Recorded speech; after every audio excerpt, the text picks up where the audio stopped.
getting back to what the Seahawks are going to do now to rebound from the debacle in Baltimore. It feels like this team needs to do something to help Geno out. As much as I believe Geno is very much part of the issue, he needs some help. You need to, before you get into the mode of you got to bench him, you got to sit him down.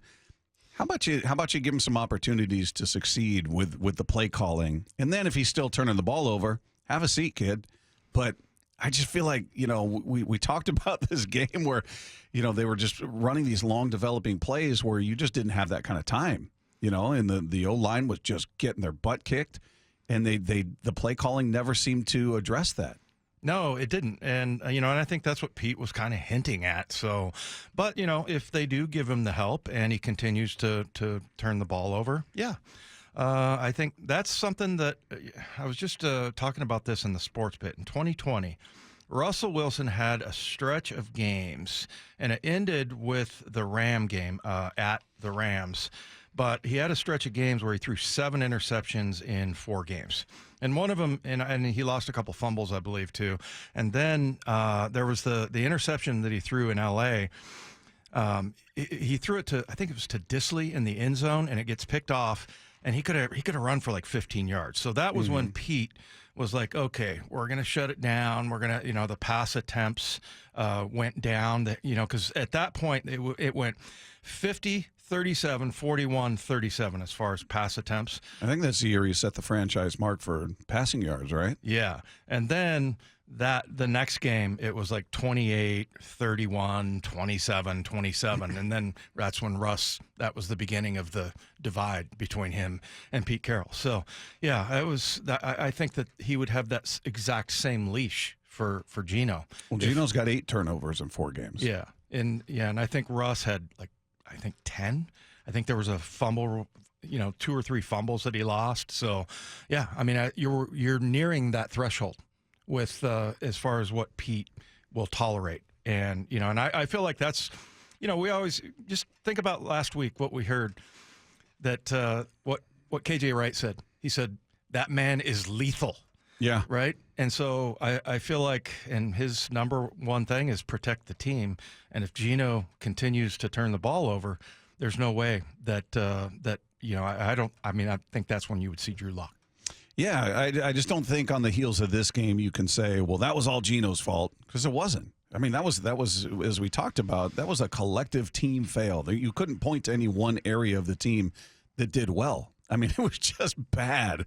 Whether you want to go position groups, you want to go the trenches, the D-line was absent, the O-line was absent, the running game was absent, the play calling was bad. Just everything. So, on the heels of the previous games, okay, yeah, I could be a little more critical of Geno, but this one, it was like, yeah, he was bad along with everybody else. So how about, against, and I'll say it, I don't think Washington's easy by any stretch, but I think of the games you've got coming up, it's the easiest. It's at home. This is a team that's, mailed off 2 of their best defenders in Chase Young and Montez Sweat, so I think their approach is a little different. This is where you get well. And maybe this is where we see them work on some of the play calling, like, all right, let's roll them out. Let's have some hot reads out there, some quick hitters where you're not relying on the line to hold up if they can't. If they, you still got problems with injuries. Give your offense a chance. Give Geno a chance to succeed here. Yeah, and I always say I'm not nearly as good of an offensive coordinator as Shane Waldron. I'm not an offensive coordinator at all, actually. But what I would do, my number one fix, let's get the tight ends back out there, man. 13 personnel.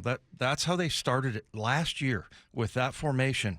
And I remember the run that Ken Walker had for a touchdown where he took off. I think it was like 67 yards or something. A lot of the little easy throws for Geno. Last week, not only were the tight ends only targeted 3 times, but they were only out there. Noah Fant was up for 26 plays, so 53%.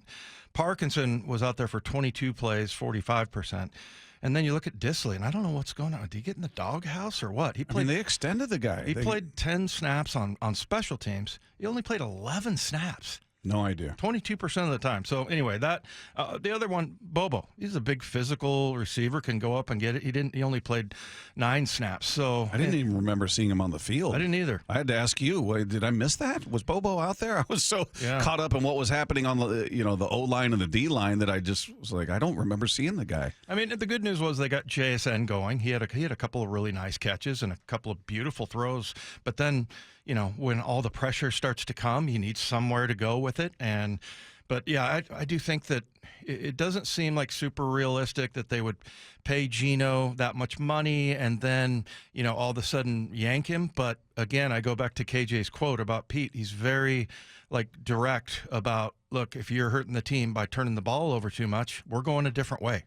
So, but I don't know. Do you scratch this one off as far as his the giveaways? I mean, because he was under so much pressure.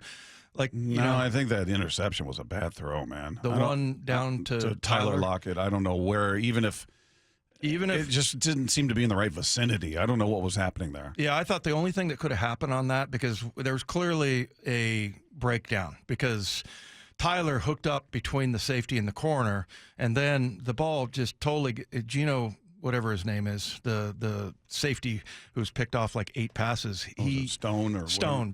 Yeah, he kind of had to drift back as well. I thought maybe there's a chance that Tyler Lockett's able to go knock that one down, play defender, but maybe not. I don't know. That was way off. So, and I'm not sure whose communication problem that was, but I don't think that throw was going to get.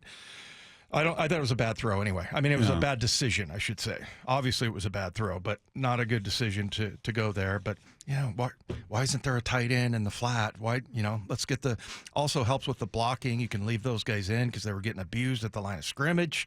So, yeah, that would be my fix.